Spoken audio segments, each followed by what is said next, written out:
Arratsaldeon, muy buenas tardes. Bueno, pues ya se ha hecho realidad todo lo que teníamos previsto. Reunión del LABI a las 9:30 de esta mañana. Un LABI presidido por el lehendakari Iñigo Urkullu, que ha decidido retrasar a partir de mañana sábado el cierre de la hostelería y de toda la actividad comercial y cultural hasta las 3 de la madrugada, 2 horas más tarde que hasta ahora. Como vemos ahí, Urkullu presidía la reunión del Consejo Asesor del Plan de Protección Civil de Euskadi, que es el nombre completo del LABI, y que ha decidido relajar las restricciones vigentes desde el pasado 1 de septiembre para contener la COVID. Además de la ampliación del horario límite del cierre de todas las actividades comerciales, sociales y culturales de la 1 a las 3, se ha aumentado el aforo general del 60 al 75%.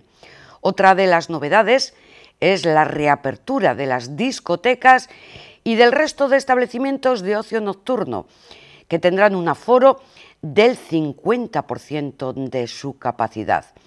La consejera de Salud, Gotzone Sagardui, ha sido la encargada de dar cuenta de las nuevas medidas.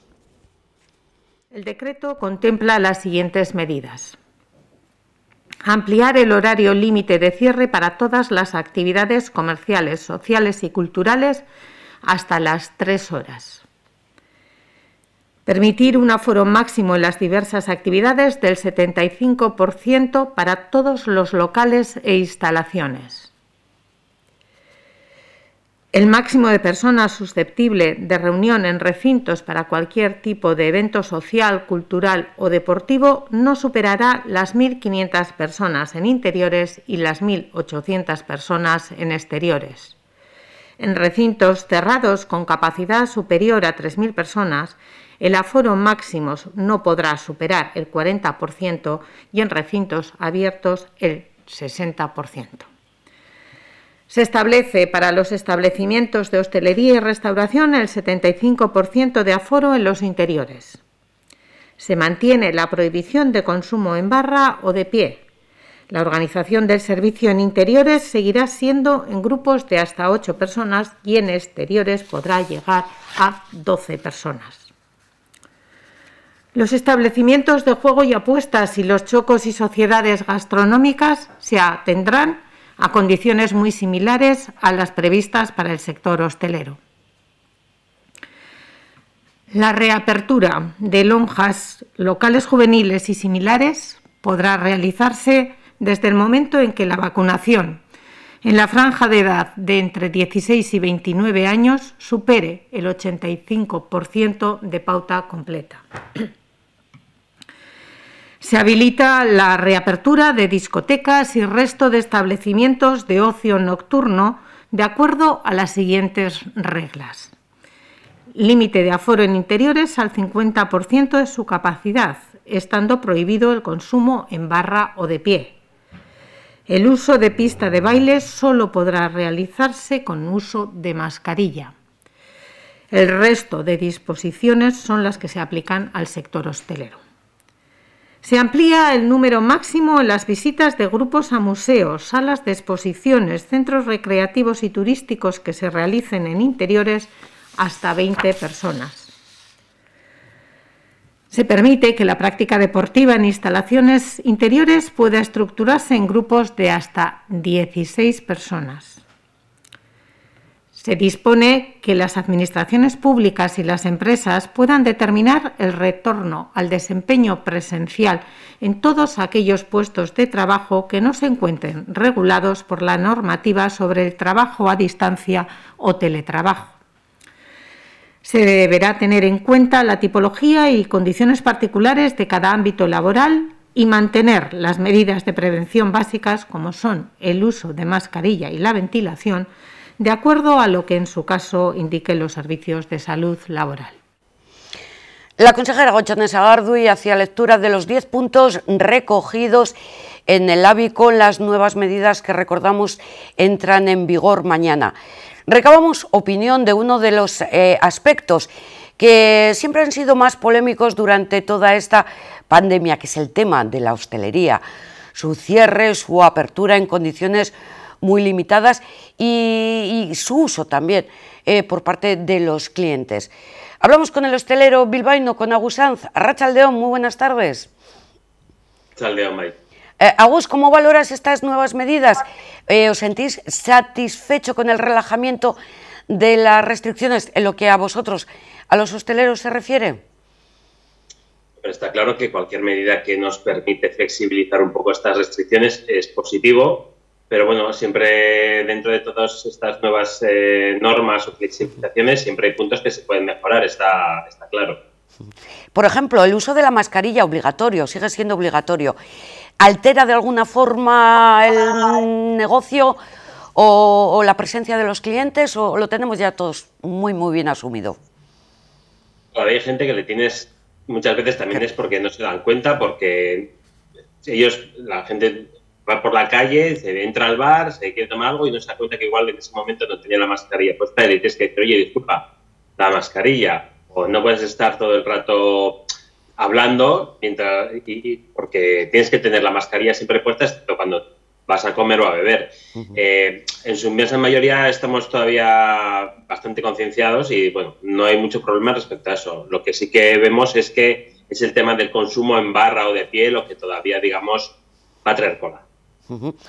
Es verdad que se mantiene la prohibición de consumir en la barra o en pie en los establecimientos. Tercero de los puntos, porque vemos el uso de la mascarilla, se prohíbe el consumo de pie o en la barra. El tema del horario, ¿qué pasa? De la 1 a las 3 de la madrugada como máximo. Ya sé que depende también el horario, la categoría del establecimiento. Pero bueno, esta ampliación de horario, ¿cómo lo valoráis, Agus? Bueno, es que las ampliaciones de los horarios hasta las 3 de la mañana hay que tener en cuenta que es que muchos locales, por mucho que quieran que te diga el gobierno vasco que puede ser hasta las 3, la licencia normal es hasta las 2. Entonces, por mucho que te diga puedes abrir hasta las 3, pues en el caso, por ejemplo, de mi local, que tenemos horario de licencia, digamos, nueva, con restricción de horarios, por mucho que nos digan que podemos cerrar a la 1, a las 2 o a las 3, nosotros no podemos llegar a esas horas. Entonces, es un poco un brindis al sol decir que podemos abrir hasta las 3 cuando la mayoría de los locales de hostelería, que no son pubs o discotecas, no pueden abrir hasta esa hora. O sea, prevalece la normativa, digamos, municipal, la que os marca el horario de cierre. Eso no lo altera, ¿no? Efectivamente. Solo hay en algunos casos en los que permiten, digamos, una hora más cuando son fiestas locales o eventos muy especiales que cuentan además con una autorización previa, pero tú no puedes abrir el local hasta las 3 cuando normalmente las licencias normales de bares y cafeterías, en algunos casos, en otros es menos, es hasta las 2 de la madrugada y no siempre. El aforo se amplía hasta el 75%. Bueno, esto es otra vez lo mismo que hablamos. Tú me puedes decir que yo puedo abrir hasta el 75%, incluso el 100%, pero si me dices que tiene que seguir habiendo distancia de seguridad entre mesas y entre personas, en los metros cuadrados son los que hay y aunque quieras no vas a poder usar ese 75% de aforo, y pasa lo mismo con los locales que solo tienen barra, los típicos locales de toda la vida que lo hemos hablado muchas veces, que son estrechitos, con barra larga, que viven de la barra y que siguen sin poder funcionar y sin poder trabajar. Efectivamente, en esa circunstancia están muchísimos bares del casco viejo de Bilbao o de las zonas más antiguas del casco viejo de Portugalete también. Es la característica que marca. En las mesas se mantiene el máximo de 8 personas y en el caso de las terrazas de 12. ¿Aquí esperabais igual una mayor flexibilidad, ampliar de 8 a 10, por ejemplo, en el interior? Parece que era algo de lo que se hablaba. La verdad es que ya después de tantos cambios de normativa, un paso para adelante, dos hacia atrás, uno ya no sabe qué esperar cada vez que va a haber un comunicado o una reunión del ABI técnico. Tengamos en cuenta que hemos tenido unos cambios de normativas que ha sido completamente una montaña rusa. Se ampliaron aforos, se ampliaron horarios, hubo otra vez restricciones, recuerdo en noviembre y diciembre, se volvieron a ampliar, hubo otra vez restricciones. Entonces, bueno, yo creo que el problema que hay ahora mismo con la hostelería es qué va a pasar con la hostelería de noche. Bueno, que ya es un poco lo que quieren que funcione. Otra cosa es que la gente vaya a funcionar de esa manera o que pueda funcionar. ¿Y qué pasa con toda esa gente que, digamos, no tiene una solución de ocio y que pasa lo que pasa? Ya hemos visto botellones, grupos, peleas, agresiones. ¿Qué va a pasar con esto? Efectivamente, el tema del ocio nocturno era uno de los más demandados. Ahora no es tu caso, pero ¿cómo valoras? Porque aquí el aforo ha quedado limitado al 50%. No sé tampoco en base a qué, tampoco lo han explicado. Bueno, como la mayoría de las cosas, te dan la información, pero no te explican en qué criterios o con qué parámetros se han decidido aplicar estas normas. En el ocio nocturno me parece muy bien que por fin se pueda abrir. Ahora, quieren que hagamos un ocio nocturno al que no estamos acostumbrados, que igual es ir viéndolo, porque te dicen que tienes que ir a una discoteca o pub a estar sentado en tu mesita con tu consumición y que si quieres ir a la pista de baile, los que tengan, pues tienes que estar con mascarilla en la pista de baile. Entonces, esto es un poco a la americana, como digo yo, que ahí con tu reservadito, con tu mesa. No es, yo no digo que no pueda funcionar, pero tengamos en cuenta que en muchos pubs y discotecas, algunos de ellos, viendo que no se iba a poder abrir, pidieron, digamos, un cambio de actividad para trabajar como bar, como terraza, y ahora les vuelves a decir que tienen que trabajar de una forma diferente, con lo cual estamos también un poco de un lado para otro. Es que, además, lo que se critica es que mañana entran en vigor estas nuevas medidas. Claro, para muchos, sobre todo la gente del ocio nocturno, tendrían que haberlo sabido con antelación para preparar el personal adecuado para poder abrir, con lo cual entiendo que mañana sábado lo van a tener muy, muy complicado para ponerse al día. Claro, porque además todo esto no es que tú puedas hacer de un día para otro, porque tienes que adecuar tu local a las normas que te está pidiendo el gobierno vasco. Esto, como siempre, es como cuando se hicieron, digamos, los cierres de hostelería de un día para otro. ¿Qué pasó? Aglomeraciones, toda la gente, como si se acabara el mundo, bares, gente en las calles, picos de contagio, está claro. Y bueno, mañana veremos a ver qué pasa con los y las que se atrevan a abrir en el ocio nocturno. Sí, pero muchos que tenían los trabajadores en ERTE no han tenido tiempo material para negociar su salida del ERTE y reincorporarlos al puesto de trabajo. Claro. Además, no solo eso, sino porque tú no sabes qué carga de trabajo vas a tener, si la gente va a responder, si con un 50%, incluso completando ese 50% de aforo, te van a salir los números, porque obviamente hay que seguir pagando alquiler, hay que volver a pagar sueldos, salarios, gastos de provisiones, electricidad y demás. Aprovecho, ¿qué tal habéis vivido desde el punto de vista de trabajo, económico, este verano, este mes de agosto, Agus? Pues desgraciadamente yo tengo que estar cerrado 3 semanas por obras en el edificio, entonces me ha tocado cerrar en contra, no por gusto, está claro, sí. Pero sí que es verdad que lo que hemos podido trabajar de verano, de julio y parte de agosto, se ha notado que había más gente, bastante más gente y sobre todo mucho turismo. Y la verdad es uno de los años que más turismo he visto y comentándoles de los años que más turismo ha habido, por lo menos en el casco viejo de Bilbao, tanto como internacional. ¿Y eso que no hemos tenido hasta en Agusia? Efectivamente, ni BBK Live, ni Astenagusia, ni fiestas de barrios, bueno, todo cuenta, obviamente. Y los clientes que se acercaban por tu local, ¿qué te comentaban respecto al LABI, a las medidas, a la COVID?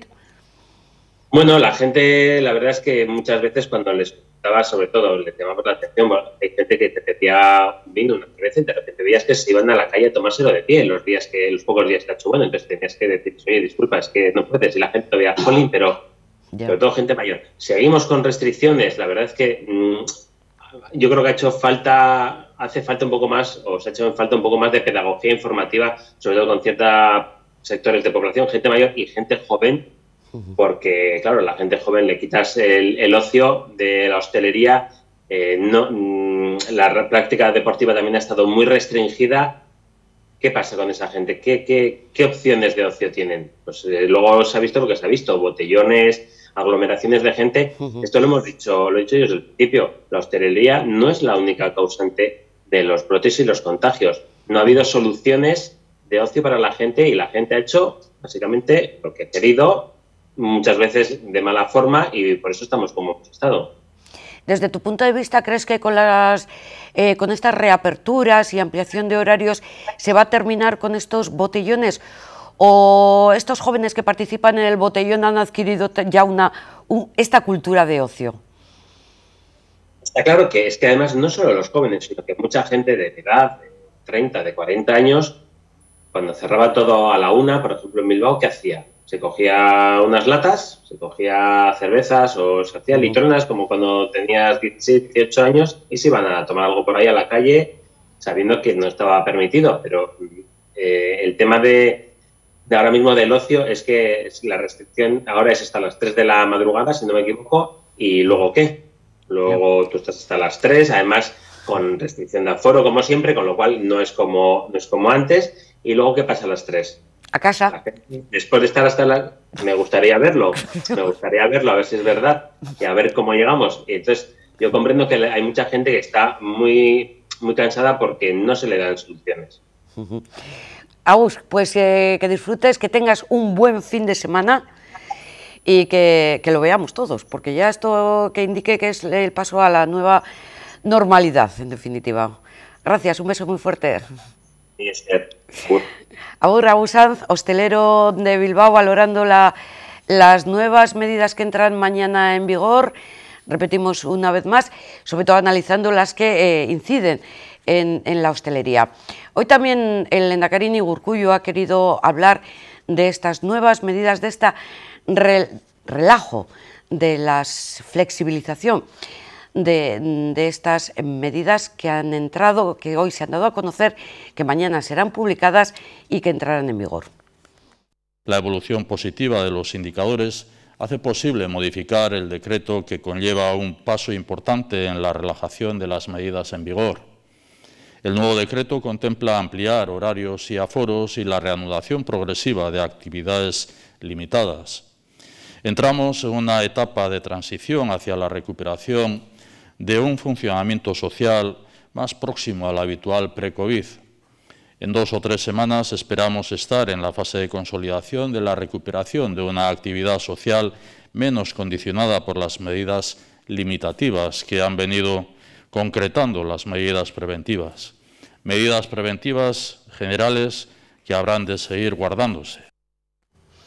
Otra voz que viene del Gobierno vasco, el portavoz del Ejecutivo Autónomo, Bingen Zupiria, hablaba de prudencia también. A mí, como portavoz de Gobierno, me corresponde más bien hablar de prudencia, ¿no? Si pensamos que el alivio de las restricciones que están en vigor nos van a llevar a llenar las discotecas y las salas de ocio nocturno con absoluta normalidad y libertad como lo hacíamos antes, pues seguramente estamos equivocados, ¿no? El nuevo escenario en el que vamos a tener que vivir va a ser un escenario de mayor libertad, pero en el que también va a tener que imperar la prudencia y donde los comportamientos personales van a ser fundamentales, ¿no? Y Gochone Sagardo y la consejera de Salud en los mismos términos, estamos mejorando, no cabe duda, ha dicho la consejera, pero hay que seguir manteniendo las medidas de seguridad, ya saben, lavado de manos, uso de la mascarilla, distancia de seguridad. Estamos mejorando, no cabe duda. La mejoría nos permite recuperar cotas de normalidad.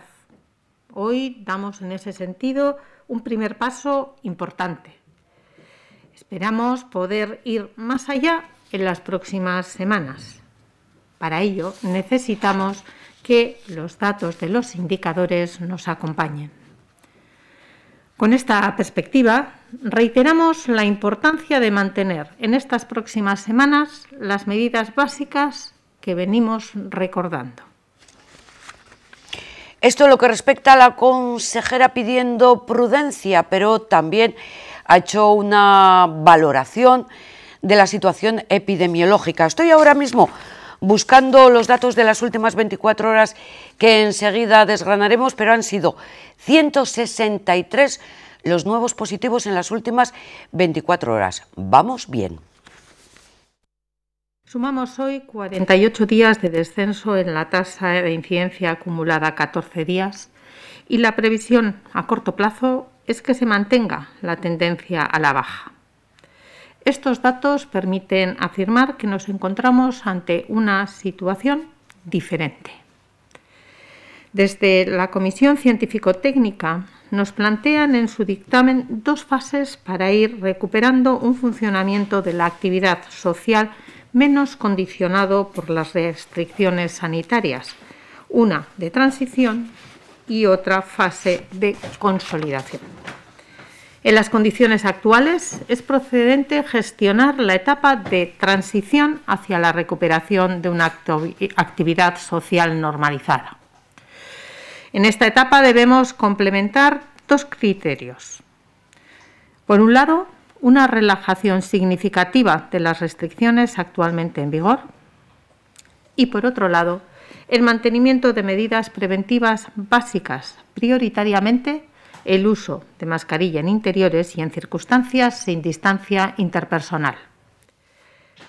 Debemos mantener la prudencia y avanzar paso a paso. Y avanzar paso a paso para llegar a la nueva normalidad.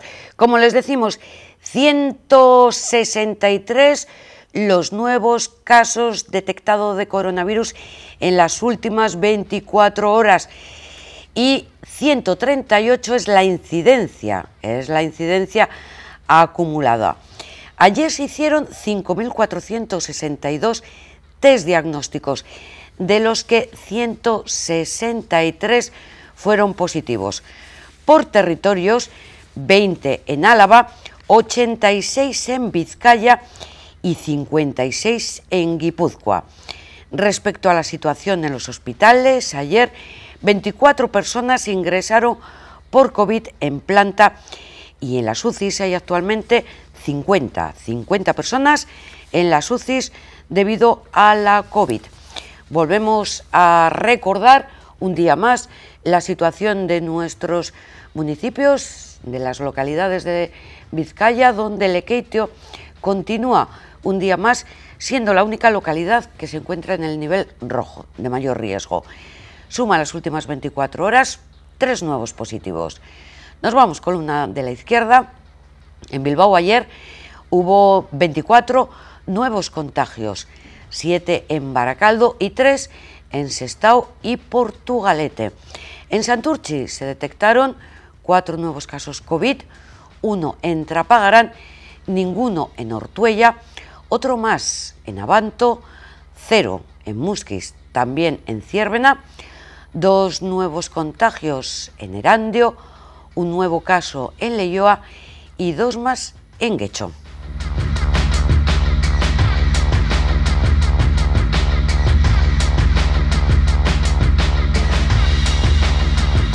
Todavía tenemos que hablar de la tercera dosis de las vacunas, pero me estaban preguntando ahora por WhatsApp cómo queda el tema de los aforos deportivos en los campos. Pues sí, efectivamente, al 60%. ¿Y eso qué significa? Bueno, San Mamés, que tiene una capacidad de 53.300 personas, al 60%, hagamos la cuenta, pues van a poder acudir a partido del Atleti 31.973 personas. O sea, casi 32.000 personas podrán acudir al próximo encuentro del Atleti en San Mamés. Bueno, luego escucharemos al entrenador, a Marcelino García, porque la cita este fin de semana, el sábado, será en el Wanda Metropolitano, que es el equipo de su rival, el Atlético de Madrid. Esto es lo que respecta a los campos de fútbol, o al principal de los campos de fútbol, como es San Mamés. Le han escuchado también a la consejera hablar de las lonjas y también me decían, ¿cómo? Que no me he enterado. Bueno, las condiciones para la reapertura de las lonjas juveniles solo, repetimos, se abrirán cuando el 85% de la chavalería de entre 16 y 29 años tenga la pauta completa de vacunación. El 85%. Respecto a cómo van a saber que es el 85%, pues muy sencillo, porque como diariamente se hace público los índices de vacunación, pues no va a haber ningún problema. En teoría, esto va a ser más o menos lo que se prevé. las lonjas, porque es otro de los espacios de ocio juvenil que ha estado cerrado y va a permanecer cerrado hasta que este 85% no tengan la pauta completa. También me preguntaban, ¿qué es eso de pauta completa? ¿Tener las 2 vacunas? Pues sí, es tener las 2 vacunas y además que pase el tiempo de la segunda, que creo que quedaba establecida, es que ya ni me acuerdo, en 7 días para que haga efecto. A eso se le llama la pauta completa de vacunación.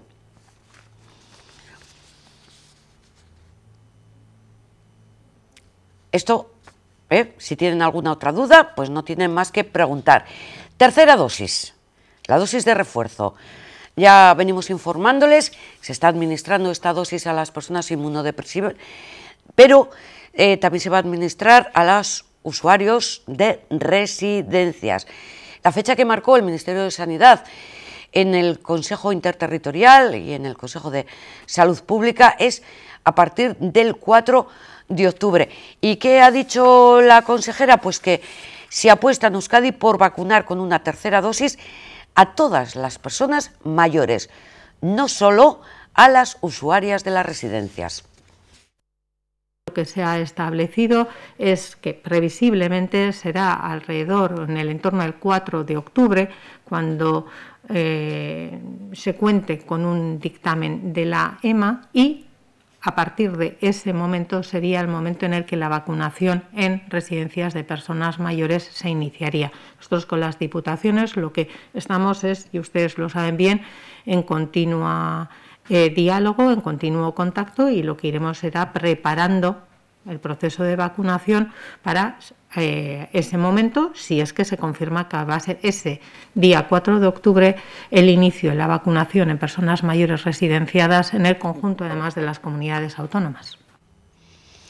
Un apunte más, otra duda, el día 30 de septiembre, que sí se cierra lo que llaman puntos de vacunación de alto rendimiento, o vacunódromos, el BEC La Casilla. Y si tiene una cita mi hijo el 24 de septiembre en el BEC, se mantiene. Si es la primera dosis, ya se encargarán luego de apuntarle la segunda dosis en qué ambulatorio, en qué centro de atención primaria o incluso hospital le toca darse la segunda, porque el día 30 se cierra, pero hasta el día 30, si tienen cita para vacunarse, se la administrarán allí, ¿verdad? Queda claro.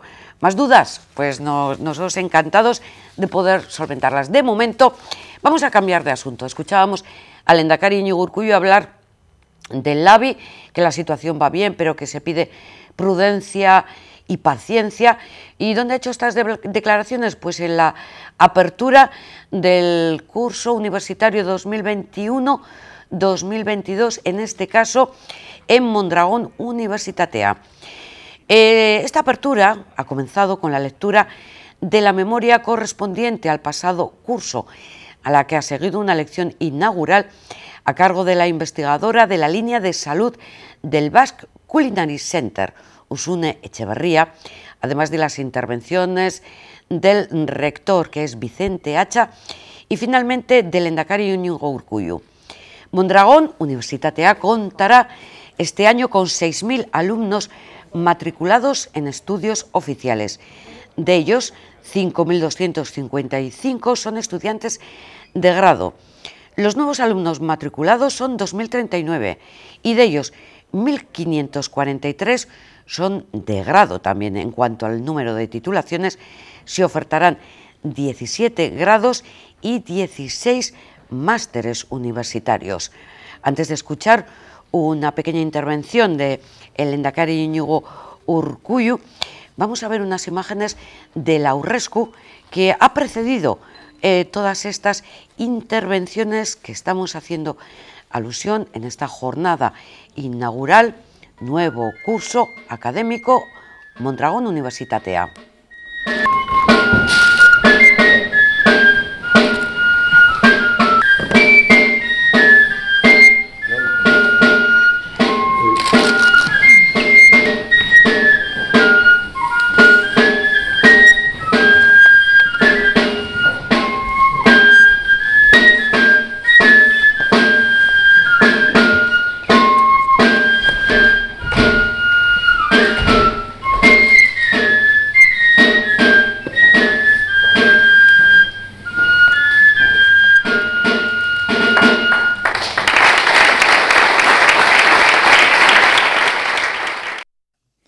todo caso, a pesar de las dificultades, la pandemia no ha logrado eclipsar la estrecha colaboración entre Mondragón Unibertsitatea, las instituciones públicas, el tejido económico, cooperativo y empresarial y la sociedad.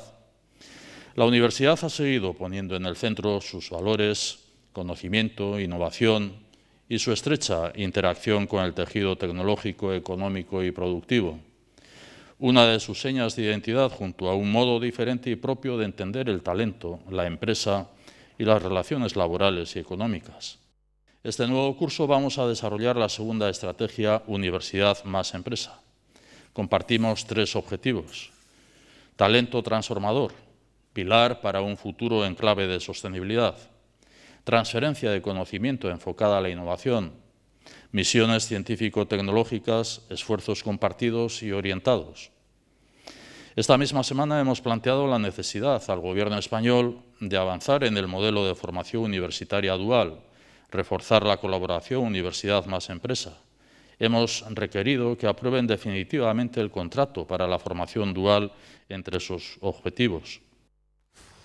Y esto el Lehendakari, pero la vice-Lehendakari y consejera de Trabajo y Empleo del Gobierno vasco, ella es Idoia Mendia, ha llamado hoy a las administraciones, a las empresas y a los agentes sociales a sumar para atajar la brecha salarial y avanzar en la igualdad entre hombres y mujeres, porque, ha dicho, la dependencia económica limita en muchas ocasiones a las mujeres a llevar una vida plena. El Departamento de Trabajo y Empleo ha puesto en marcha la campaña Sumar para la Igualdad, para atajar esta brecha y avanzar en la igualdad. La dependencia económica, asegura Mendia, limita en muchas ocasiones a las mujeres en este sentido. En Euskadi la brecha salarial existe y hay que sumar para igualar. Más planes de igualdad en nuestras empresas. Más contratación de mujeres en sectores masculinizados. Más liderazgo empresarial femenino. Más transparencia salarial. La brecha salarial existe y hay que sumar para igualar. Trabajo y empleo, Euskadi, bien común. Por tanto, la campaña que presentamos hoy no es una cuestión puntual, no es un trámite. Saltamos de la concienciación a la denuncia, que son imprescindibles, a la acción en todas las instancias, o sea, administraciones, empresas y agentes sociales. Todas esas acciones se van a ir agregando. Según suman, como se verá en el spot más gráficamente, se visibiliza a la mujer. Y se resume en el eslogan que les decía antes, sumar para igualar. Todo un reto democrático que debemos abordar de la mano todos los que formamos parte de esta sociedad. 2 consejeras más, actividad política que han desarrollado en esta jornada. La primera de ellas es Olatz Garamendi, que es la consejera de Gobernanza Pública y Autogobierno. Se ha reunido en Madrid, por eso no tenemos imágenes, con la ministra de Política Territorial, Isabel Rodríguez. A esta sí la conocen porque es la portavoz del Gobierno, la que da las ruedas de prensa los martes tras el Consejo de Ministros. Esta chica de pelito corto, pues esta es la ministra, Isabel Rodríguez.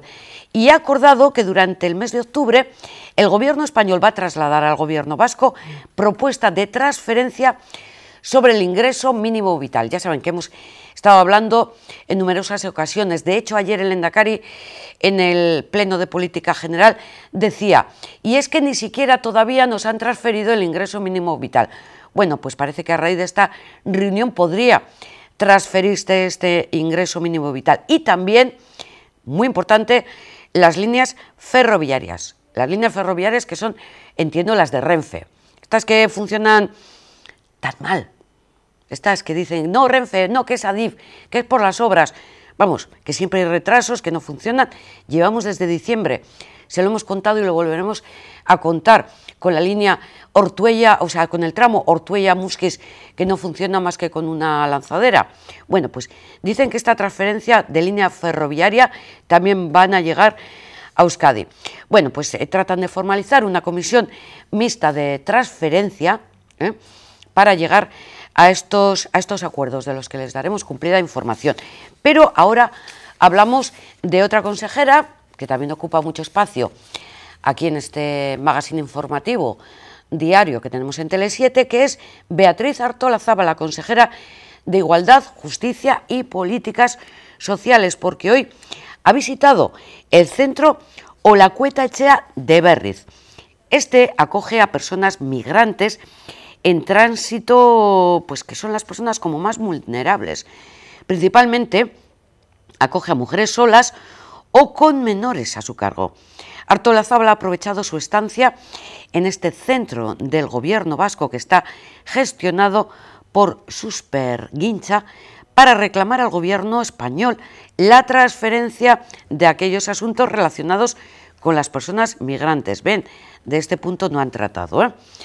Y lo ha dicho, tras la experiencia de trabajo realizada por la Dirección de Migración y Asilo, que no eran de nuestra competencia, es ahora el momento de volver a reclamar al gobierno español que no se pierda en burocracias y que nos transfiera la competencia en materia de migración, porque ha dicho que somos pioneros en la atención a las personas migrantes en tránsito.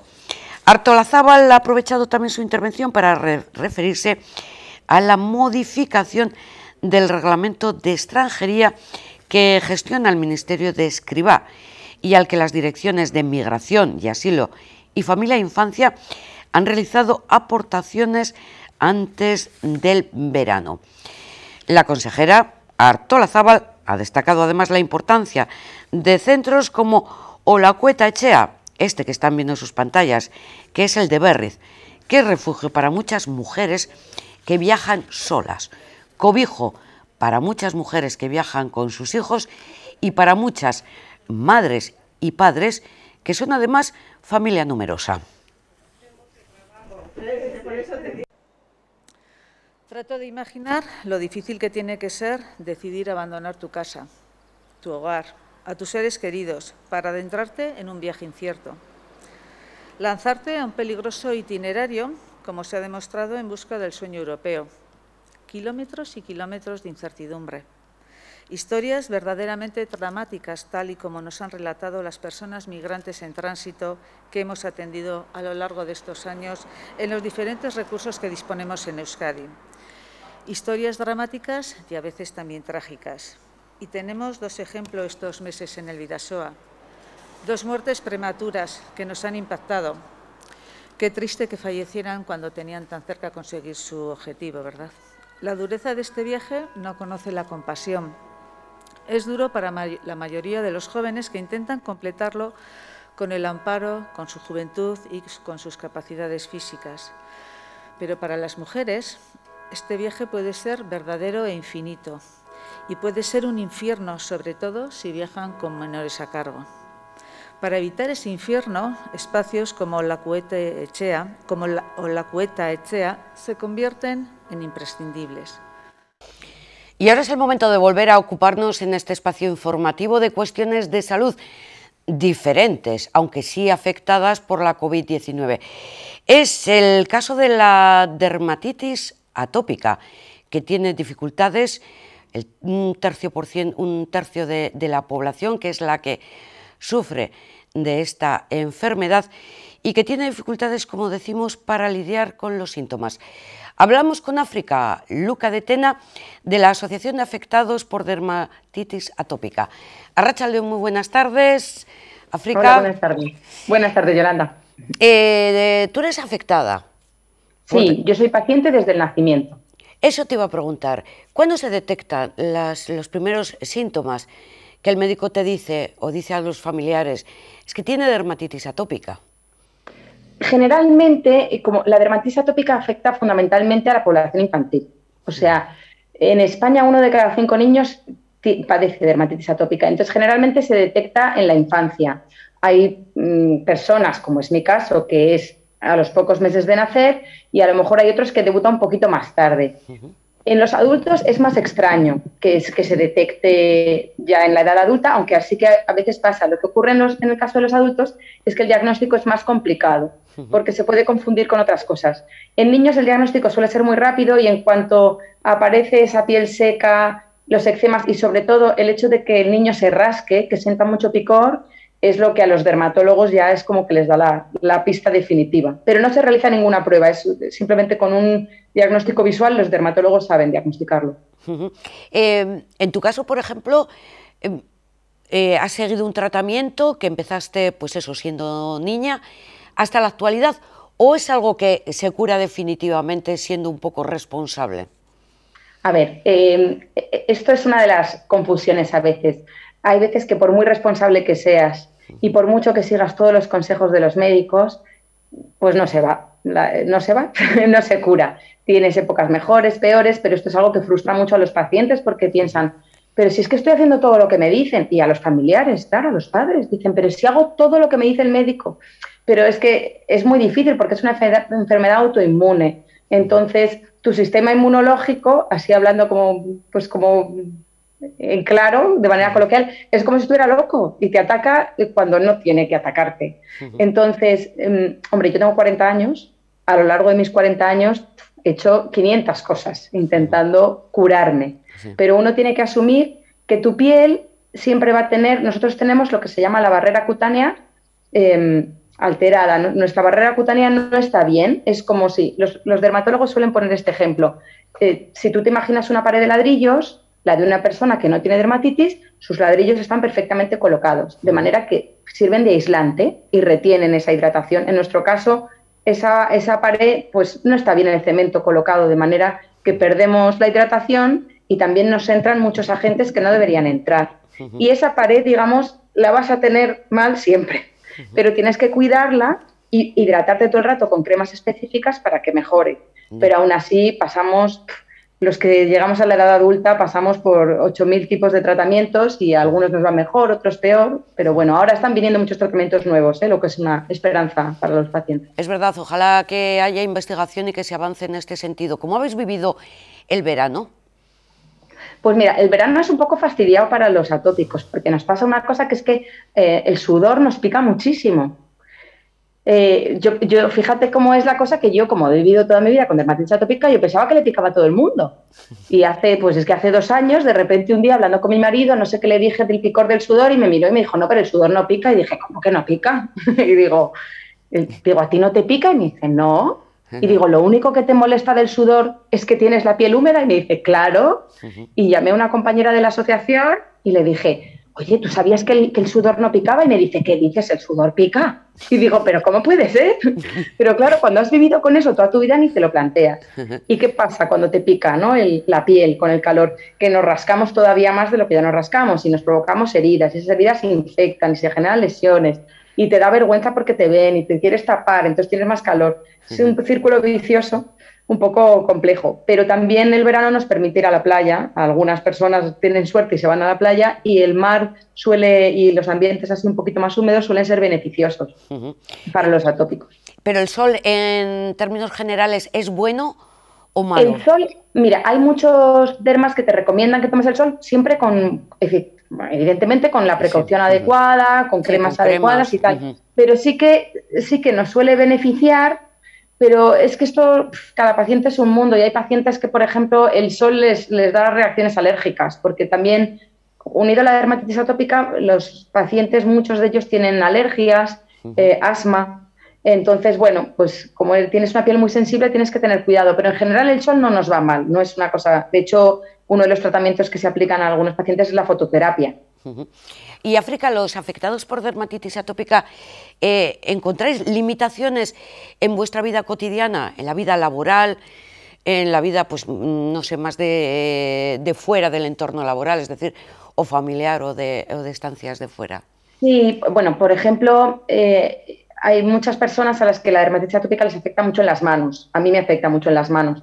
Y cuando decimos que te afecta es que realmente puedes llegar a tener las manos absolutamente cubiertas de heridas, de grietas, en carne viva.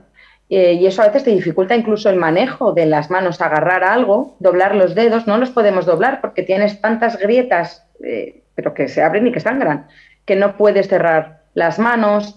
O practicar deporte, también nos cuesta porque afecta mucho a la piel, ambientes que tienen polvo. Y luego hay un factor también que nos afecta mucho en general en nuestro día a día, y es que los atópicos les cuesta mucho descansar con normalidad.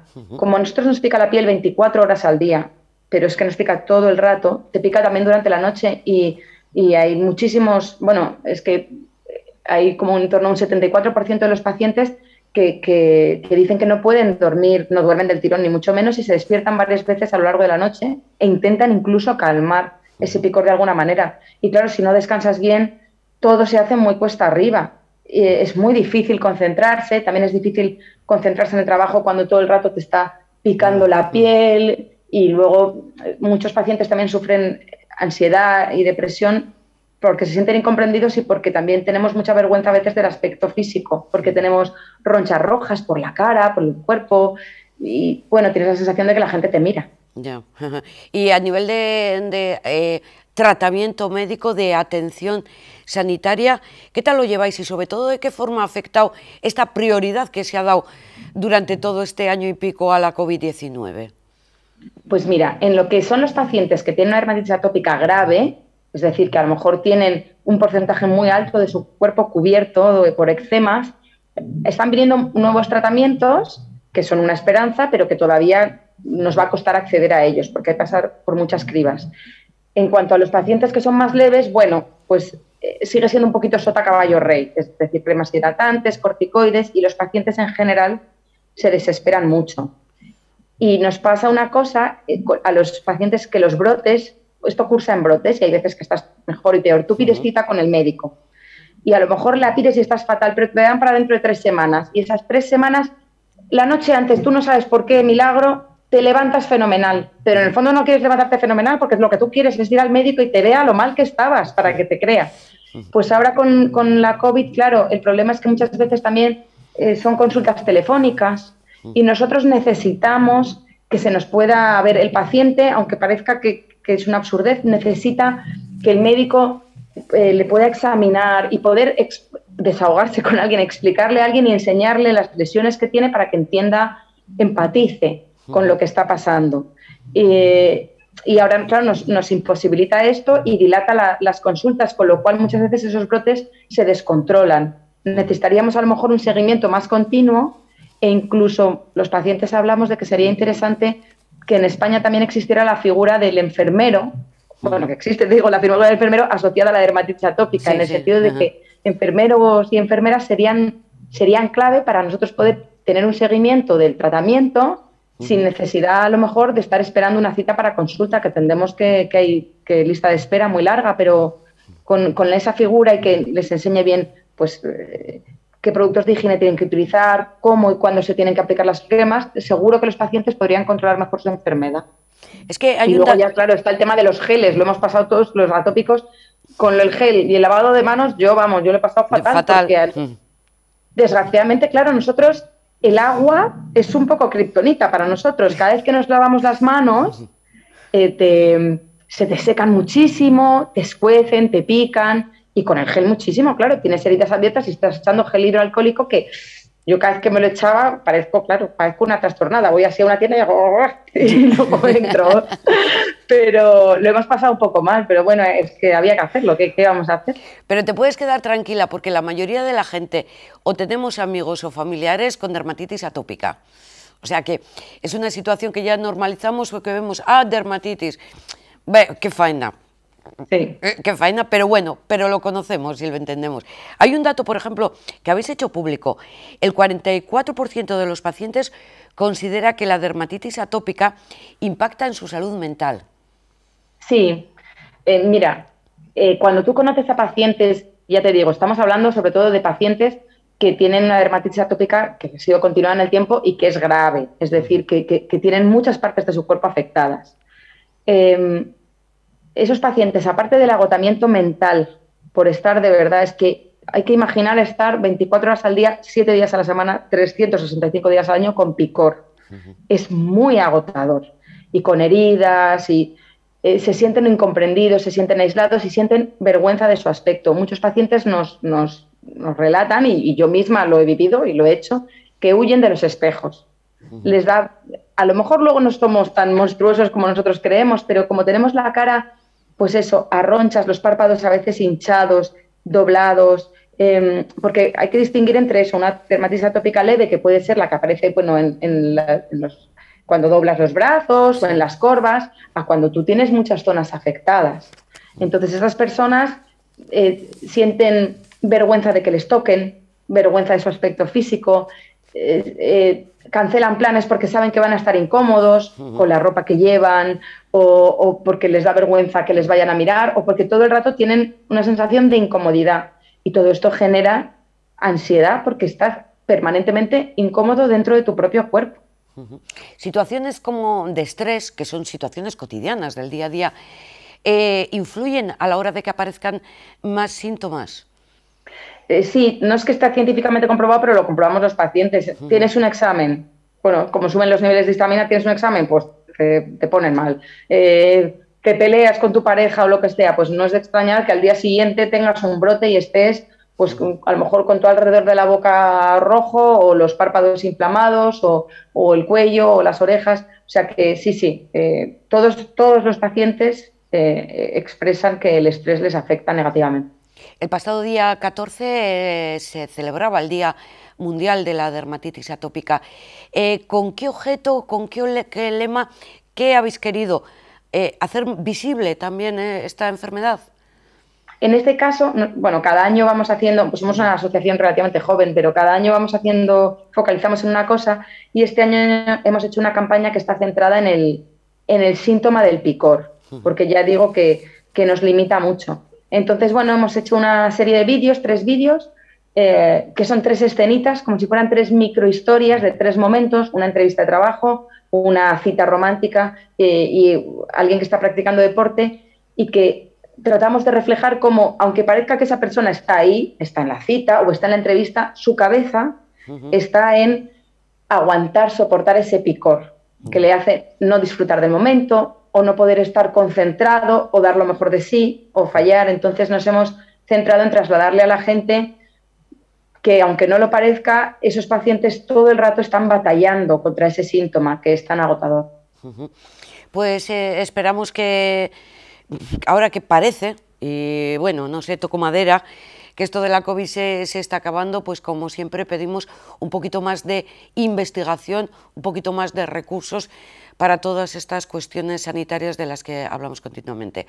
África, muchísimas gracias por ilustrarnos sobre esta cuestión. Muchas gracias a vosotros por darnos voz, que es muy importante para los pacientes. Gracias, Yolanda. Cuando quieras, a tu disposición. Ella es África Luca de Tena, de la Asociación de Afectados por Dermatitis Atópica. Un poquito más de información a cargo de las enfermeras, porque, como bien nos comentaba África, esta dermatitis atópica se detecta sobre todo en la infancia. El 15% de los niños padece dermatitis atópica, una afección de la piel que tiende a desaparecer con los años, aunque en los casos en que persiste suele revestir mayor gravedad.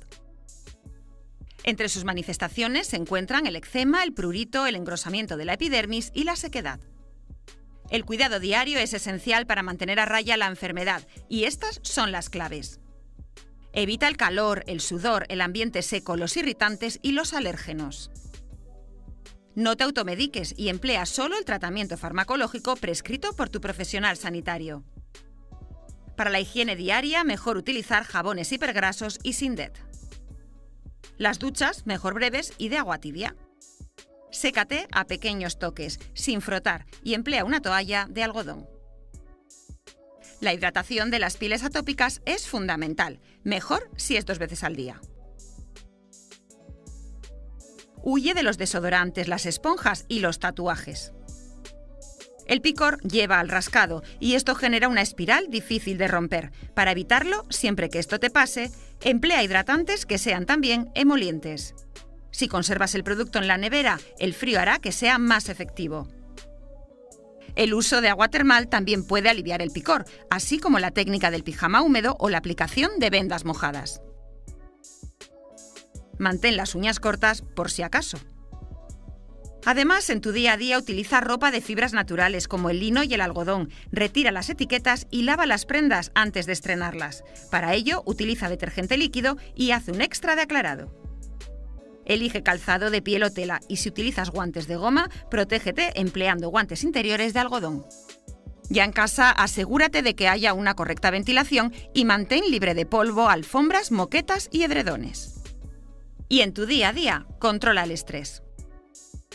Rompe con la dermatitis atópica. Y en esta jornada de viernes 17 de septiembre se conmemora el Día Mundial de la Seguridad del Paciente. Desde la Plataforma de Organizaciones de Pacientes se dice que no se puede garantizar la seguridad del paciente si no se retoma con normalidad la asistencia sanitaria. María Gálvez, directora de esta Plataforma de Organizaciones de Pacientes. Arratsaldeon, buenas tardes, María. Buenas tardes. ¿Qué es retomar y en qué consiste retomar esta normalidad asistencial? Bueno, nosotros desde que comenzó toda la pandemia vimos que esto iba a impactar en la atención sanitaria de las personas que conviven con una enfermedad, que obviamente pues necesitan una serie de consultas médicas y de seguimiento por su situación de salud, ¿no? Y comenzamos a poner en marcha un estudio que nos permitiera medir y dimensionar esa situación que nosotros estábamos ya palpando en abril de 2020. Presentamos, este estudio ha tenido 3 fases. Y la última fase la presentamos en julio de este año, de 2021, con resultados que recogimos de enero a junio. Y una de las cosas que ya percibíamos, ¿no?, pero que constatamos con el estudio fue el empeoramiento de su situación de salud de las personas que tienen una enfermedad. Aquí casi el 43% de los pacientes nos decían que habían o bien experimentado un empeoramiento de la salud o bien nuevos síntomas. Y les preguntábamos qué había pasado y si habían obtenido un nuevo diagnóstico, y aquellas personas que nos relataban esos procesos asistenciales y los tiempos que habían transcurrido entre cada uno de ellos nos decían que habían tardado hasta 4 meses para tener un nuevo diagnóstico, para que le diagnosticaran esa situación y esos nuevos síntomas que habían comenzado a detectar, ¿no? Con lo cual, cuando hablamos de seguridad del paciente, no podemos no referirnos a cómo esto está impactando en su seguridad, porque está impactando en la manera en la que estamos prestándoles atención. Al no prestarles atención, su calidad de vida se resiente y estamos realmente preocupados. María, estamos hablando de enfermedades crónicas y de sin distinción de cualquiera de ellas. ¿O hay algunas cualquiera de ellas, incluido también procesos oncológicos, que aunque no son en sí enfermedades crónicas, pero sí que por suerte hemos conseguido pues que gracias a los tratamientos y a la atención sanitaria que tenemos se puedan cronificar en el tiempo. Y esto es uno de los temas que también más nos preocupan. Se han paralizado los cribados de cáncer en casi todas las comunidades autónomas. Y esto puede suponer un coste elevadísimo para muchas personas. Incluso hablamos de mayor riesgo de mortalidad, y lo dicen los patólogos. Están viendo cómo analizan situaciones en las que el grado de cáncer que detectan es un grado mucho más superior a lo que pasaba hace 2 años, ¿no? De esto no lo estamos detectando a tiempo. Sí, efectivamente, María. Luego de esto no habrá estadísticas, pero no hace falta que nos hagan un estudio para saber qué está ocurriendo, qué nos están detectando. Casos como, por ejemplo, los de cáncer, debido al que se ha priorizado el tema del coronavirus, y esto va a tener consecuencias para los pacientes. Porque al final, no sé cómo definirlo, el paciente no deja de ser más que el agente pasivo, que no puede ejercer su derecho a una atención. Bueno, nosotros trabajamos precisamente para mejorar esa participación del paciente en el sistema de salud y para mejorar su corresponsabilidad también con su salud, ¿no? Que tenemos que ser conscientes de que tenemos también que cuidarnos y que eso es un acto de corresponsabilidad, como hemos hecho con las vacunas. Igual que nos vacunamos no solo para protegernos a nosotros, sino para proteger al resto, pues también tenemos que cuidarnos para que el impacto de nuestra salud no recaiga todo sobre el sistema sanitario, porque tampoco puede, sino que tenemos también que asumir una corresponsabilidad. Pero cuando ya tenemos una situación de enfermedad, el sistema tiene que ser capaz de dar respuesta y de hacer también una prevención, porque la prevención no es solo primaria.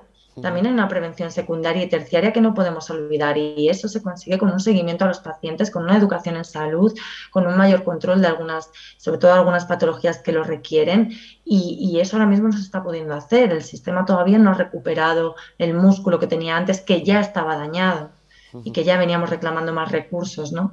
Más recursos que por supuesto son económicos, pero que también nosotros siempre hablamos de que tenemos que innovar en procesos y que tenemos que ser capaces de ser más eficientes.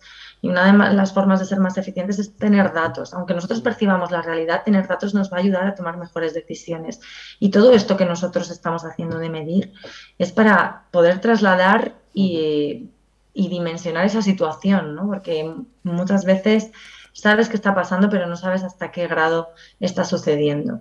Y tenemos que ser capaces de tener un sistema sanitario que tenga indicadores suficientes en tiempo real para que nos diga qué tenemos que hacer para paliar una situación antes de que se vuelva urgente. María, desde la plataforma de organizaciones de pacientes que diriges, ¿habéis logrado conseguir algún compromiso político para que todo esto que nos estás explicando se convierta en realidad? Bueno, nosotros hemos estado y seguimos presentando nuestro estudio, la tercera fase de nuestro estudio de impacto COVID en personas con enfermedades crónicas. Tanto lo hemos presentado a muchas consejerías, ¿no? Y también a los grupos parlamentarios del Congreso. Y lo que pedimos es el compromiso de reactivar esa parte de prevención de cribados, que para nosotros es muy importante, y para nuestras organizaciones de cáncer también. Y pedir que haya un compromiso también de activar protocolos. Siempre vemos que hay disposición, sabemos que es complicado, pero no terminamos de ver que se pongan, que realmente se avance, ¿no? Y que se ponga en marcha, y sabemos que hay una saturación, sabemos que faltan profesionales, sabemos que hay otros profesionales que están haciendo todo lo posible y que no llegan a más. Pero hay que sentarse y buscar la manera, porque la cronicidad sigue estando ahí. Las enfermedades cardiovasculares siguen estando ahí, aunque no estemos detectando ictus o los detectemos tarde. Habéis pedido, María, la figura de la enfermera comunitaria, ¿verdad? De la enfermera escolar, estuvimos hablando el otro día sobre la enfermera escolar en los centros educativos, porque para nosotros es también un agente de prevención en el ámbito educativo, y un agente también que puede formar a los niños desde pequeños a esa corresponsabilidad que todos buscamos, tanto el sistema como nosotros como pacientes, ¿no? Y creemos que eso hay que trabajarlo, pero que ahora mismo estamos también en la urgencia de atender a todas las personas con enfermedades crónicas, y no nos olvidemos también de aquellas que debido a la COVID están teniendo una situación de cronicidad, que todavía no sabemos, porque estamos recabando datos. Nosotros estamos colaborando con la SEMG, con la Sociedad Española de Médicos Generalistas de Atención Primaria, que está trabajando en una guía de práctica clínica para hacer un poco un seguimiento, recoger evidencia y ver cuál es la mejor manera de tratar a las personas que están en esta situación. Entiendo, por tanto, que ponéis el foco de atención en la asistencia primaria, en la atención primaria. En la atención primaria y también en la atención hospitalaria. Al final, muchos de nuestros pacientes requieren de tratamientos que se dan en el ámbito hospitalario.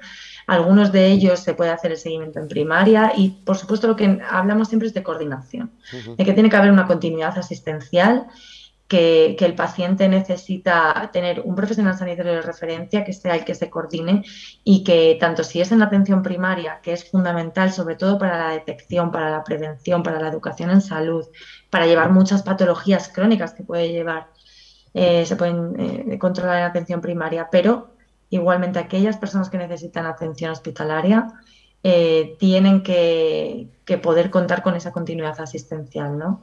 Y para aquí, bueno, pues ya entraríamos a hablar de todo el tema de tecnología, de digitalización en salud, de cómo es necesario tener que los profesionales puedan tener toda esa información que actualmente todavía no disponen de ella de la forma que deberían, y que eso impacta en la seguridad del paciente.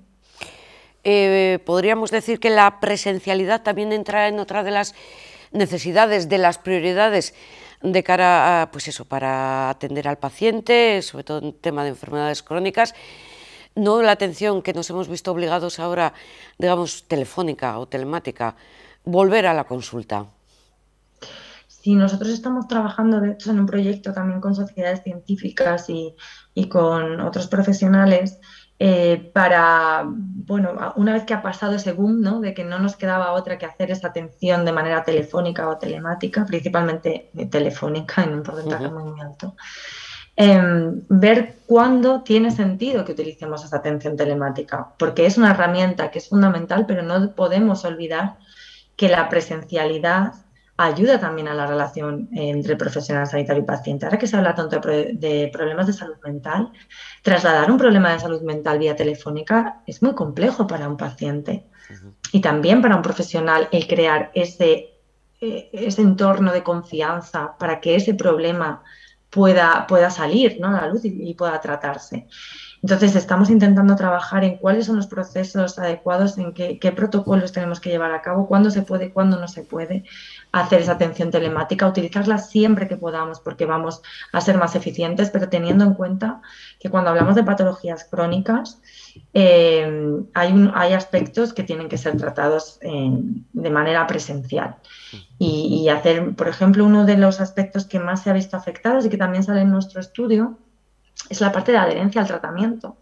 Muchas personas han dejado de tomar la medicación porque ha habido mucha desinformación, nos hemos encontrado en una situación compleja porque, bueno, pues hemos tenido también el foco en otro sitio y los profesionales están preocupados porque no han podido hacer el seguimiento que suelen hacer con los pacientes para ver cómo llevan el tema de la medicación. Y esa dificultad para conseguir esa adherencia al tratamiento impacta, desde luego, en la salud de las personas y en su calidad de vida. Y esto es un tema que no estamos abordando. Y tampoco estamos que va también en seguridad del paciente. Y otro que tampoco estamos abordando, salvo, digamos, a nivel de medios de comunicación, como es el caso, es la necesidad de priorizar la salud mental en todos y cada uno de las enfermedades crónicas. Eso es. Nosotros ahora vamos a presentar en octubre un estudio que hemos hecho con la Universidad Complutense de Madrid, en el que hablamos de ese impacto de la salud mental en las personas con enfermedades crónicas. Comparamos datos con los datos del CIS, de la población general, y los datos son alarmantes. No puedo avanzar mucho más porque lo presentamos el 6 de octubre, pero sí que es algo que estamos muy preocupados y que creemos que en esa estrategia de salud mental que se prepara o que se oye que se está preparando en el Ministerio, en la que espero que podamos participar, se tenga en cuenta a estas personas que son más vulnerables. Como conclusión, María, en este Día Mundial de la Seguridad del Paciente, volver a la normalidad anterior a la COVID-19, ¿no? Sí, para el paciente retomar la asistencia sanitaria es crucial para su seguridad, para el paciente y para el futuro paciente. Muchísimas gracias por toda esta información y a seguir trabajando, que es lo que toca y es en beneficio de todos, porque o bien ahora o bien en un futuro todos podemos ser enfermos crónicos y en definitiva pacientes, ¿verdad? Eso es. Pues muchas gracias a vosotros. Gracias, María, un beso muy fuerte. Hasta la próxima, que será ese estudio sobre salud mental de la que hablaba la presidenta de la Plataforma de Organizaciones del Paciente. Siempre queremos escuchar a las enfermeras y en esta ocasión las enfermeras advierten y lo hacen sobre el tema de la alimentación, de la nutrición y de cómo tratamos y cuidamos los alimentos. Escuchamos. Las enfermedades derivadas de una mala alimentación suponen un gran problema de salud pública. La conservación o manipulación incorrecta de los alimentos puede producir su contaminación y esto puede tener consecuencias fatales. Incentivar a la población para que siga los consejos enfermeros y científicos es lo que busca la campaña lanzada por la Autoridad Europea de Seguridad Alimentaria y la Agencia Española de Seguridad Alimentaria y Nutrición. La higiene y la seguridad alimentaria realmente es lo que nos mantiene vivos, con lo cual a mí me parece muy buena idea para decirle a la población: ustedes sigan haciendo eso que le decimos, porque eso que le decimos tiene evidencia científica. Esta falta de conocimiento y de visibilidad de las buenas prácticas alimentarias generan problemas a corto y largo plazo y pueden derivar en enfermedades. La salmonela, a lo mejor, y shigella son las que más salud pública hacen incidencias al final de año, pero son muchas y realmente la contaminación la producimos nosotros mismos. Mantener una alimentación consciente, completa y sostenible es fundamental. Por eso es necesario derribar los bulos que giran en torno a esta cuestión. En mensajes muy simples y aparentemente inocuos tienen mucha carga viral de ser bulo.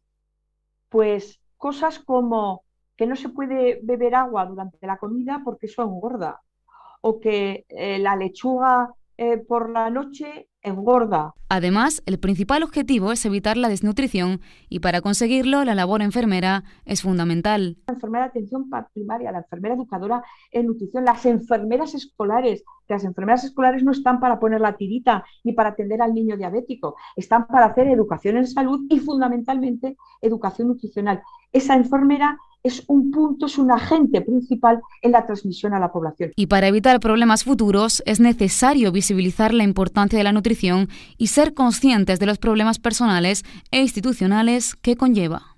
La ciencia dice que la manipulación de alimentos es uno de los contaminantes más importantes que existe. La desnutrición relacionada con la enfermedad al Sistema Nacional de Salud le genera el doble de gasto que la obesidad y el sobrepeso juntos. Terminamos este apartado dedicado a la salud en el programa de hoy en el Hospital de Basurto para conocer a la coordinadora técnica del Biobanco Vasco en el laboratorio Nodo Sito en este hospital, que vamos a conocer en qué consiste la labor que realizan y lo explica Ainara Eguía, la coordinadora. El Biobanco ha sido el primer biobanco en España en ser acreditado como biobanco. Comenzó allá por el 2004 recogiendo muestras de sangre y poco a poco ha ido añadiendo otros líquidos, ha ido añadiendo tejidos y lo último que se añadió en las colecciones del biobanco fue el banco de cerebros. Patologías también han ido variando y hoy en día pues tenemos de todo tipo de patologías, también enfermedades raras y muchas de oncología o de neurología, por ejemplo. El Biobanco Vasco funciona como puente entre los profesionales sanitarios y los equipos de investigación básica. Nosotros nos encargamos de asegurarnos, con un marco ético-científico, de que las muestras de los pacientes acaben en grupos de investigación que tienen, digamos, una trayectoria en las enfermedades que están estudiando. Y digamos que el biobanco, la evolución del biobanco es intentar ayudar a tener las herramientas necesarias para que la medicina personalizada se lleve a cabo. El Biobanco Vasco es una plataforma de servicios del hospital con el objetivo de impulsar la investigación biomédica, facilitando al personal sanitario la creación de colecciones de muestras biológicas y el acceso a las mismas por parte de los investigadores, respetando en todo momento los preceptos legales y éticos que protegen los derechos de los donantes. Todo ello siguiendo criterios de calidad, tanto en la captación de muestras como en su posterior gestión. El Biobanco ha participado en proyectos europeos e internacionales, sobre todo hasta ahora en todo lo que está relacionado con la gestión de la parte más tecnológica de cómo analizar las muestras que nos llegan de los pacientes. Pero ahora últimamente está más centrado en intentar conseguir unas herramientas que garanticen el anonimizado de las muestras, de los datos asociados a esas muestras que recibimos en base a la Ley de Protección de Datos. El biobanco, cualquier biobanco, en este caso el Biobanco Vasco, es la herramienta que está al alcance de cualquiera de nosotros como paciente para poder donar las muestras que generamos en un proceso sanitario. Es la mejor herramienta, es la más segura para dirigir a la muestra a una investigación en concreto. El biobanco se encarga de que esté procesado correcto, que el almacenamiento sea correcto, que no se dé esa muestra ni esos datos asociados a cualquier investigador, sino que sea con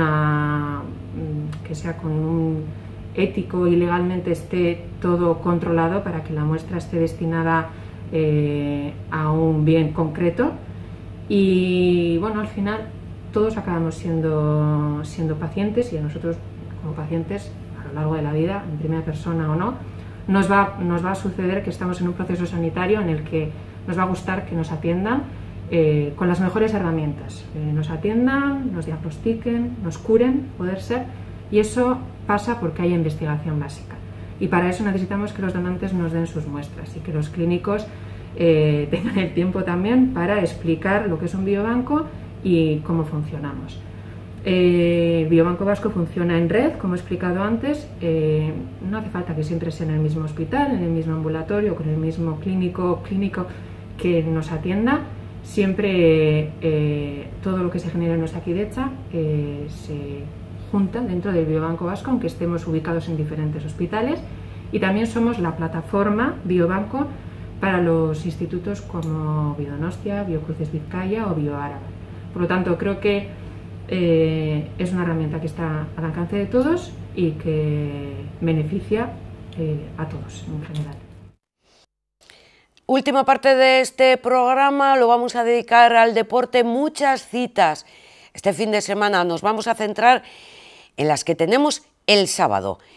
Empezamos en Bermeo, en aguas de Bermeo, donde tendrá lugar la regata de la Liga. ¡Ay! Ahí les vemos al alcalde de Bermeo, Ari Chavarroa, y al presidente de Urdaibai, Gochon Orbe, y con las indicaciones también para el que quiera ir este sábado a Bermeo, que mejor que no, teniendo en cuenta que es un evento que representa nuestra identidad, nuestra cultura, nuestra tradición, nuestra forma de ser y, como no, el evento deportivo en sí. Por lo tanto, bueno, pues un evento que ya tiene las raíces echadas en Bermeo y que la acogemos con toda la ilusión. Bueno, pues que este año y medio que llevamos haciendo este esfuerzo pues ha merecido la pena y, por lo tanto, no podemos retroceder ni un paso. Por lo tanto, tenemos que seguir haciendo este esfuerzo, más que nada pensando en el hoy, pero también en el futuro, para que el año que viene podamos disfrutar de esta regata de una forma más convencional, pero bueno, pues respetando estas medidas de seguridad y de salud,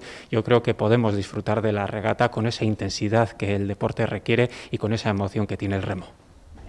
Bueno, para este año tan especial, que aún estamos con el COVID, el Ayuntamiento y el Club ha decidido hacer una lista de 300 personas que puedan acceder. Por lo tanto, el que no está apuntado, le pedimos que nos acerque y... Esto ocurre mañana, pero el que no quiera o no pueda acercarse a Bermeo tiene la cita deportiva por excelencia.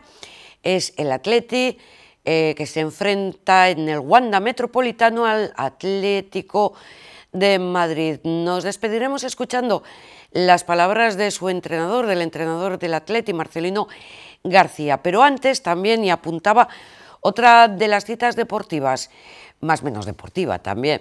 Este sábado en Bilbao es el programa que comienza Bilbao Altxatuz para la promoción de la Herri Kirolak en la villa. Los pormenores los va a explicar la concejala Itxaso Erroteta. Ya saben, con ella y con Marcelino García del Athletic nos despedimos. Mañana nuevas medidas del LABI con mucha más relajación, más aforos. Nos vemos el lunes. Que disfruten del fin de semana, seguro. Gracias. El Ayuntamiento de Bilbao, a través de Bilbao Kirolak, ha firmado un convenio de colaboración con la Federación Vizcaína de Herri Kirolak para fomentar los Herri Kirolak en la villa. Unimos fuerzas para avanzar en nuestro firme compromiso de acercar los Herri Kirolak a la ciudadanía, de visibilizarlos. Gracias a este convenio ponemos en marcha una novedosa iniciativa, Bilbao Altxatuz, con 10 jornadas de exhibición de diferentes modalidades como Harri Jasotze, Aizkora, Ingude o Lasto Jasotze en las plazas, parques o frontones de los diferentes barrios de la villa y a cargo de deportistas federados y federadas. La primera de las jornadas será mañana sábado, 18 de septiembre, en la plaza Jardines de Garay de Churdínaga y el resto se irán desarrollando durante los siguientes fines de semana hasta diciembre. Además, en noviembre habrá una jornada de difusión del deporte rural autóctono dirigido al alumnado de tercero, cuarto y quinto de primaria en los propios centros escolares bilbaínos. En los centros interesados se implementarán jornadas de prácticas y periódicas de Herri Kirolak.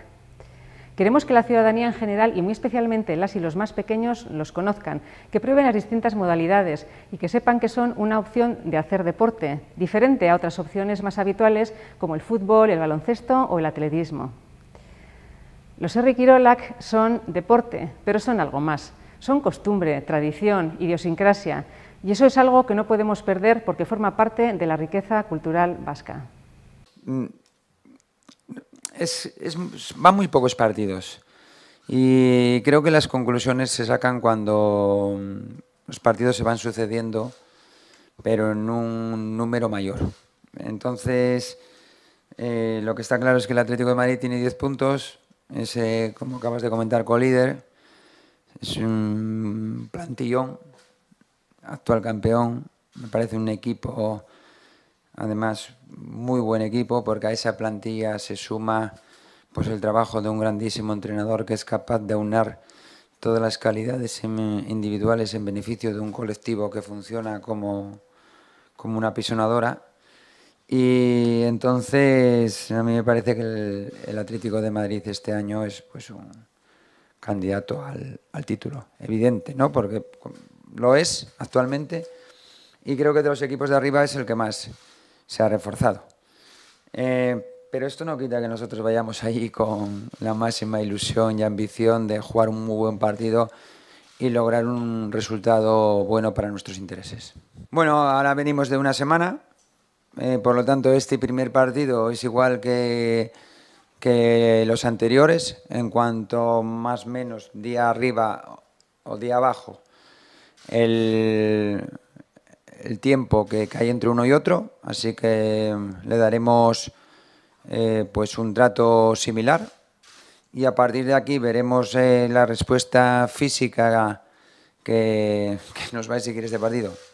Bueno, eso ya sabemos que va a ser máxima, pero cuál es el nivel de recuperación que vamos a tener para, bueno, pues en 3 días jugar contra el Rayo, pero eso es posterior. Entonces, después de este partido contra el Atlético de Madrid, veremos qué soluciones tomamos. Este equipo tiene muchísimos registros, tanto a nivel de sistema como a nivel de juego. Creo que es un equipo súper equilibrado, muy bueno cuando defiende y contraataca, muy bueno, creo que además dando pasos hacia adelante cuando ataca. Tiene uno de los mejores registros, creo que el mejor en ataque posicional de la liga. Y además, pues con el arsenal ofensivo que tiene, futbolistas de tan diferentes características, muy buenos en el 1 contra 1, muy buenos al atacar los espacios, muy buenos en la finalización, le otorga una variedad ofensiva tremenda.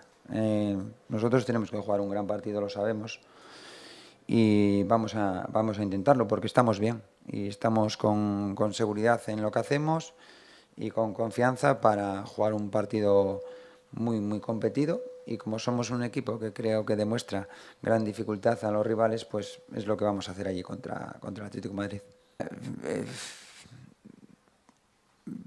Lo importante para nosotros, creo que estos 4 partidos demuestran las buenas sensaciones que habíamos transmitido en la pretemporada y que, bueno, pues hemos llevado a la competición ese buen rendimiento y esa progresión a aquellos conceptos que consideramos que debemos de utilizar para ser un equipo competitivo. Sabemos lo que queremos hacer y lo que necesitamos para llevarlo a cabo, y desde ese punto de vista estamos muy satisfechos. Pero esto no acaba sino de empezar, y lo que tenemos es que perdurar en todo aquello que hacemos bien, con la clara intención diaria, que es lo que luego se transmite a la competición, de la mejora constante. Se ha hablado mucho de Iñaki Williams desde la pasada temporada. ¿Cómo está pasando esta semana? Después de encadenar 2 partidos consecutivos marcando, ¿era lo que necesitaba? Supongo que eso le ha reforzado mentalmente. ¿Le estás viendo así? Sí. Habíamos comentado, yo no creo que comentamos anteriormente, que este es un futbolista y una persona que siempre tenemos que ponerlo a la par, que sufrió mucho el final de la temporada pasada, mucho. Y bueno, le ha venido muy bien el descanso, francamente bien, para venir con una cabeza pues limpia, nueva. Es indudable que un jugador que está, desde mi punto de vista, demasiado en el foco, pues el que meta goles le va a aumentar su autoestima. Pero yo lo veo bien, porque es un chico encantador, trabajador, cariñoso, disciplinado, que se come en la cabeza muchísimo y entonces pues bueno, nos alegra que esté bien y porque sabemos que un rendimiento muy alto de este futbolista aumenta las posibilidades del equipo, sin ninguna duda. Pues nosotros le meto la misma caña ahora que cuando está pues a lo mejor un poco menos bien a nivel de confianza. Pero repito que lo importante es el colectivo, el que todos estemos bien, el que nos sintamos arropados, protegidos y apoyados por nuestros compañeros cuando están en el campo, y así el rendimiento individual de cada uno de los jugadores seguro que es el deseado por todos. Yo creo que si ganamos no somos los mejores del mundo y vamos a ganar la Liga, y si empatamos pues será un resultado bueno pero no el mejor porque siempre queremos ganar, y si perdemos no somos un desastre.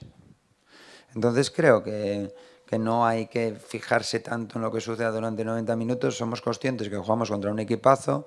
En Liga también lo hicimos contra el Barça y competimos a un nivel muy alto, pero también es cierto que delante de nuestra afición y en nuestro campo. Allí ahora pues el Atlético de Madrid juega en el Wanda, donde es un campo muy, muy, muy difícil para todos los rivales, con público ya también, 60%, que me parece que son más de casi 50.000 personas, y entonces pues va a unir a un gran equipo y un nivel competitivo el apoyo de su gente. Pero vamos con ilusión, con ambición, con convencimiento de que podemos ahí lograr un resultado positivo, porque creo que el juego desplegado, la actitud y el nivel competitivo del equipo en estas jornadas pues nos hace pensar que va a ser así. Enlazaría con la respuesta anterior. Es un paso más. Pero un paso más en un proceso. Y también os vengo repitiendo, perdonad que vuelvo a insistir en lo que ya dije. Me gusta hablar de equipos que demuestran o dónde queremos llegar con más tiempo. Y más tiempo es un tercio o un cuarto de competición mínimo. Porque también en ese cuarto de competición, o si nos ceñimos a 5 o 6 partidos, pues fijaros el calendario del Athletic. En 5 partidos va a jugar contra el Atlético de Madrid y contra el Barça. Y juega 3 partidos fuera y 2 en casa. La dificultad sabíamos cuando vimos el calendario que era muy alta. Y a pesar de ello estamos respondiendo muy bien a las expectativas y a la dificultad que conllevaba este inicio de competición. Y ahora tenemos, pues, digamos, un rival más, un partido más, para seguir en esa progresión que queremos y que bueno, pues vamos a intentar lograr. Pero esto es dar otro pasito en la escalera, y como estoy convencido de que el equipo va a rendir, independientemente del resultado que se produzca al final, a un muy buen nivel, pues eso es lo que nos va a llevar en el futuro a ser un equipo cada vez mejor. Desde mi punto de vista, ese es el análisis que os puedo hacer. Puede ser que ahora que nos hemos acostumbrado a llevar 22, 23, si nos dejan en 18, pues sea una faena. Entonces aprovechamos las circunstancias actuales de la competición. La competición nos dice que podemos llevar todos los jugadores, pues llevamos todos los jugadores. Y fenomenal, porque además estoy encantado y orgulloso del día a día que toda esta plantilla nos está ofreciendo al cuerpo técnico. Creo que nos hace sencillo el trabajo, y creo que por su actitud y trabajo diario se merecen estar en ese primer grupo de 22-23, lo que nos permite la normativa llevar, y luego pues elegiremos 11 más 5.